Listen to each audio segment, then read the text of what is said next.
a great joy. Oftentimes we find young people who say they're interested in media and the work, but when they realize the amount of work it really takes to be a good journalist, it's a daunting task to take on. And I believe that Kareem Clarke took on that task with great enthusiasm, and he did a great job being a journalist. What I can say about Kareem, he was my go-to person. He learned the camera. Of course, he could write beautifully.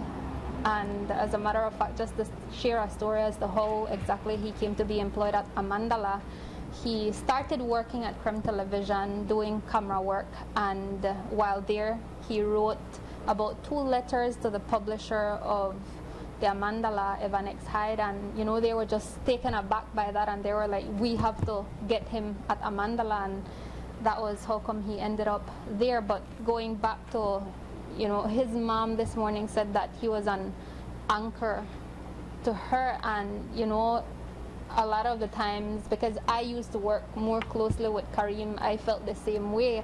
When I say he was my go-to guy, if I couldn't find anyone at night, early morning, I'd just text Kareem, call Kareem, and Kareem would be up and ready to go. The reason why I call Kareem Superman is because Kareem is somebody we're willing to take on any task. As simple as Friday evening, Friday evening, I had asked him to help me with a story that I could have get done for the day, but I kind of overlooked the story. And Kareem helped me with the story for television and for radio.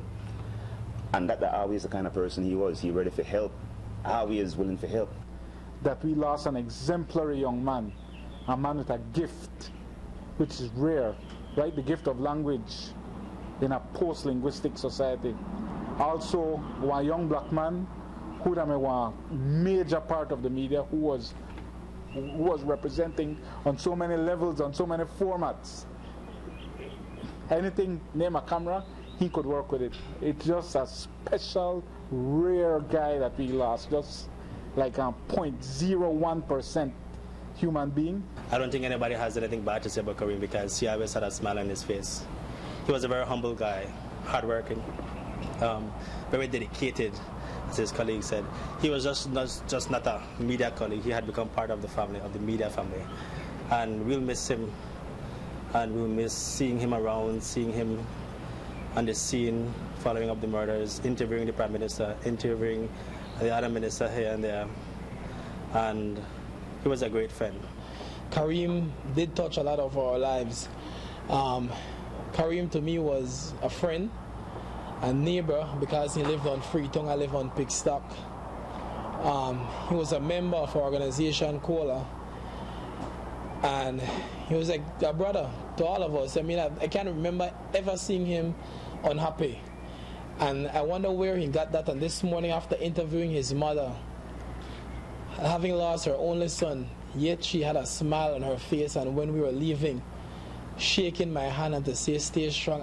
I'm the one who's supposed to have been saying that to her, and I wonder where he got that attitude to every day to have that sun shining in his smile.